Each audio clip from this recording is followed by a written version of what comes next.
And welcome to the Destination Gettysburg podcast. It's been a little while, but we're back in the saddle and starting up some new topics. And today we have a gentleman by the name of Max Felty, who has been in the area for several years as the president of the Gettysburg Tour Center. How are you doing? I'm great, Rick. Thanks for having me. Absolutely. We're thrilled to have you, and we're going to be talking about a lot of things.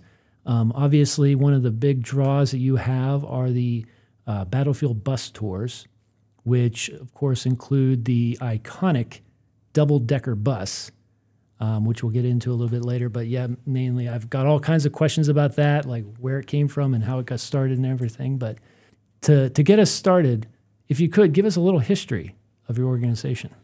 Sure. So we are actually in 2024 celebrating our 65th year in business in Gettysburg doing the battlefield tours.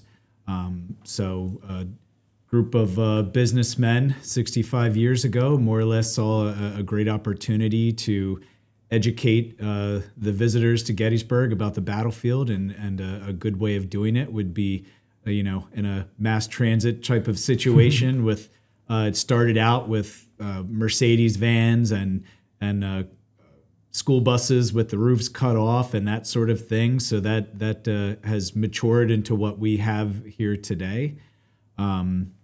We started out originally in our location just kind of a ticket booth, and then moved into a larger building that was expanded upon over the years. And we'll get into the latest iteration here shortly. Been a progression, shall we say, of several different businesses that were all sort of associated with bringing visitors into Gettysburg.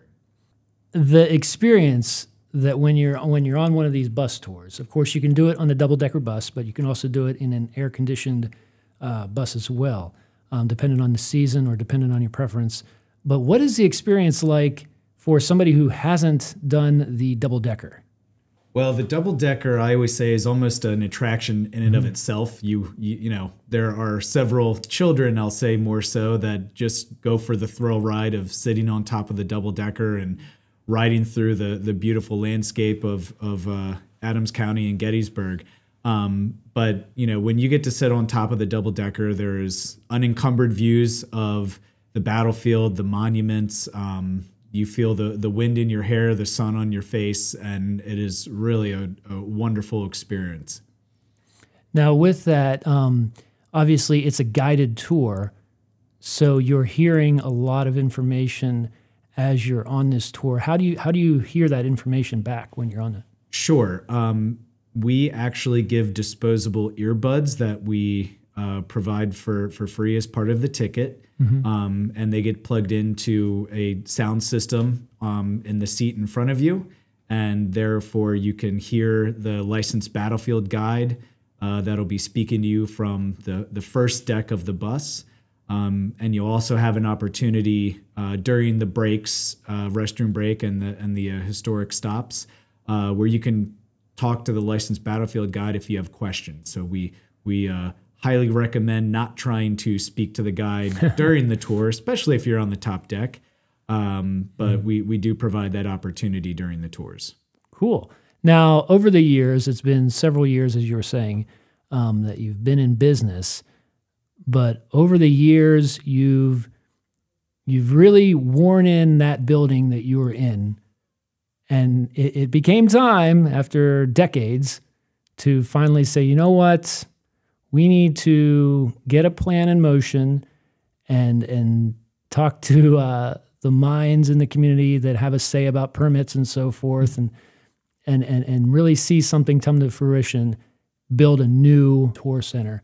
What has that process been like, and what can we expect from the new building? Process has been fascinating, and really it sort of started with my predecessors. So there were plans starting to be put together for a new building at our site at 778 Baltimore Street back in 2006, 2005. But around then is when the rumblings for the new Gettysburg National Park Visitor Center, when the Visitor Center was being planned.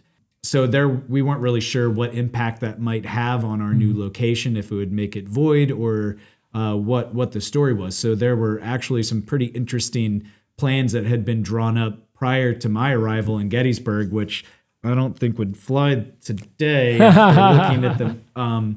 But anyways, fast forward to 2020, COVID, everybody knows. But we sort of had that opportunity to have some thought gone into what's next. You know, where are we going and what's next? So we took that opportunity to have a feasibility study done to see exactly what we could do on the site. We didn't want to go through the engineering and all the process to, like you said, find out permit-wise, what are you talking about? You can't do that. So we took the opportunity to work with a firm, our architectural firm, and did a feasibility study to see exactly what we can and cannot do with that site. And after completing that, and getting the estimates on how much it would cost to build, whether it was worth it or not, we decided to move forward. So that decision came around 2021, 2022. We haven't really looked back since. So once we made the decision, the wheels were set in motion, and we got to where we are. With all due respect to the building that you called home all these years, we know its merits over time and all the good memories that it gave our visitors and so forth. What were the, let's say, pitfalls of the old building that you can look forward to having something new from? Well, the new building, we will have truly handicap accessible building. So restrooms, entrances, plenty of space. Our old building, again, it served very, very well for a very long time, but had no foundation.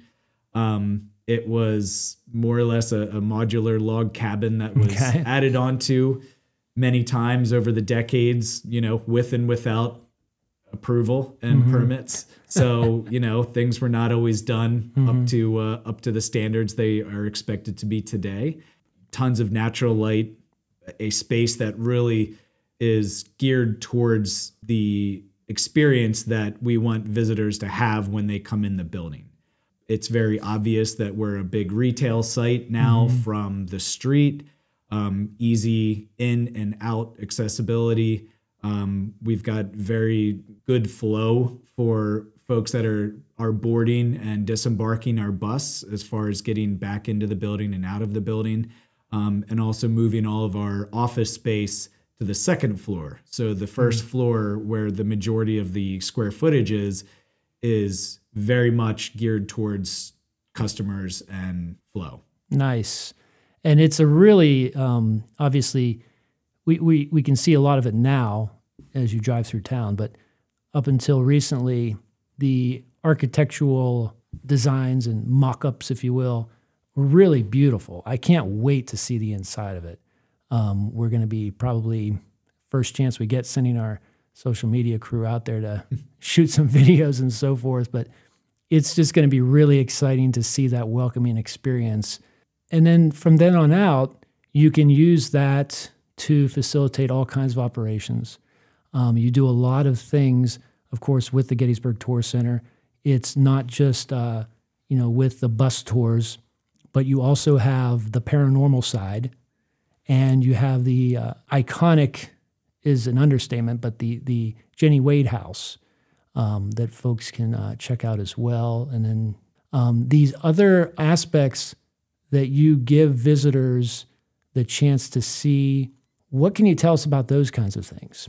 Ghostly Images of Gettysburg, our ghost tour company, they will be operating out of that same building, the Gettysburg Tour Center. They had been in the Haunted Orphanage for a few years, but we felt that, again, just the ease of operations, the better experience for the visitors, the bathrooms, all of these things would make it really much nicer for the visitors that are coming in to check in to do their ghost tours, and a good starting off place, because our parking lot, of course, is located on that side of Baltimore Street as well. So, certainly improved safety is also something that we're very conscious of. As far as the Jenny Wade House Museum, while they aren't directly impacted by the new building per se as far as their operation, it is going to be much nicer for them because they can send folks up to use restrooms, to get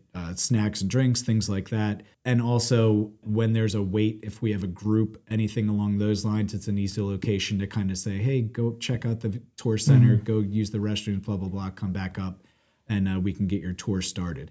Also, we offer the Gettysburg Tour Center value plan. So we combine our battlefield tours with several other area attractions, including the Jenny Wade House, the Shriver House, the Beyond the Battle Museum, several just great attractions here in Gettysburg. So our new building also will give us some more signage opportunities, opportunity to let people know about the savings they can get from purchasing not just the battlefield bus tour, but also the full value plan.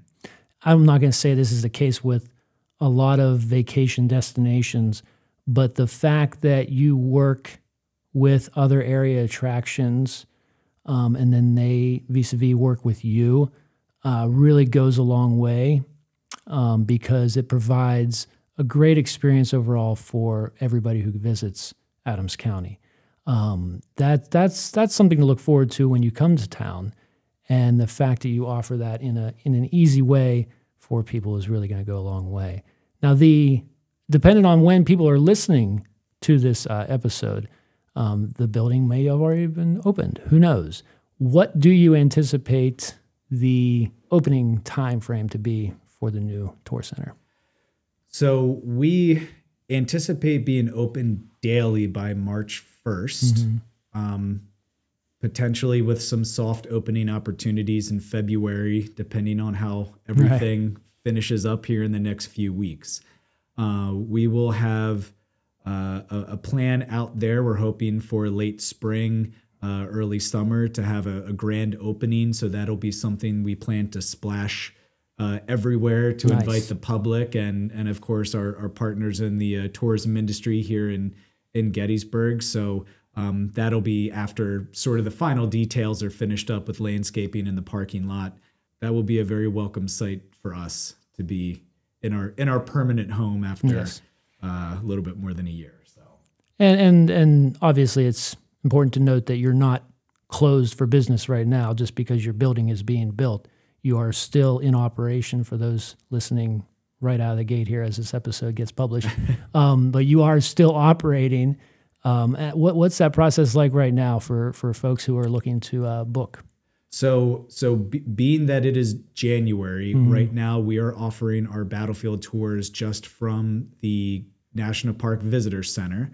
So those tickets can be purchased online through the Gettysburg Foundation or directly at the Visitor Center. We are just operating right now on Saturdays and Sundays, and then that'll last through February. As far as our ghost tours go, we're offering those very popular winter combo tours starting February on weekends. And again, these are very popular option for evening activities.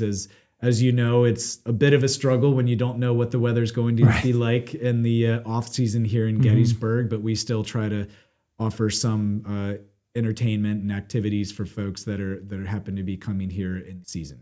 Awesome. So event-wise, I mean, obviously you have your tours going on a regular basis. Do you have anything on the horizon by way of whether it be annual events or otherwise? Sure. Some annual events that we always look forward to, and we can have dates available through our website and also on Destination Gettysburg's website. We offer our seasonal sunset double-decker bus tours, which are unreal. If anybody has not had an opportunity to see the sunset from Little Round Top or from various places on the battlefield, it is truly breathtaking. We also have some special events at the Jenny Wade House where we've got some specialty tours with Adam Shefts, the Victorian historian, and also with Miss Cindy Small, who literally wrote the book on Jenny Wade. And then for ghost tours as well, we're going to have some specialty events throughout the season. So we're really looking forward to wrapping up our big construction project and getting back to what we do best, which is bringing visitors into Gettysburg and giving them a great experience. And that experience it's hard to put into words, but there are unprecedented amount of ways you can experience the battlefield. You can walk it, you can bike it. Some folks even take segways on it. You can drive your car through it, whatever the case may be. But if you just, if you're listening right now, if you could just kind of close your eyes and picture yourself driving down the battlefield, there's that perspective. But then if you put yourself on the top of a double-decker bus, now you're getting so much higher up to those monuments that you're seeing, and they're like literally getting closer and closer to you, and not just in distance from you, but in height. It's just amazing to think about that from that kind of perspective. And it's another correlation as to why coming to Gettysburg, being here on the battlefield or wherever it is, and actually experiencing it for yourself, that's where the magic happens. I can't thank you enough for joining us today. I'm really excited for this new tour center. It's going to be amazing. Thank you very much, Rick. I appreciate the opportunity. Absolutely. And just we're going to put it in the show notes, but if you could just remind the listeners what your web address is.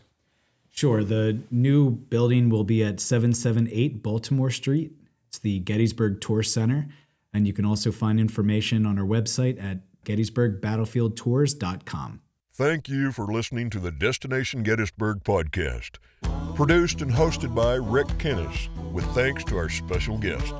No part of this material may be reproduced without written permission.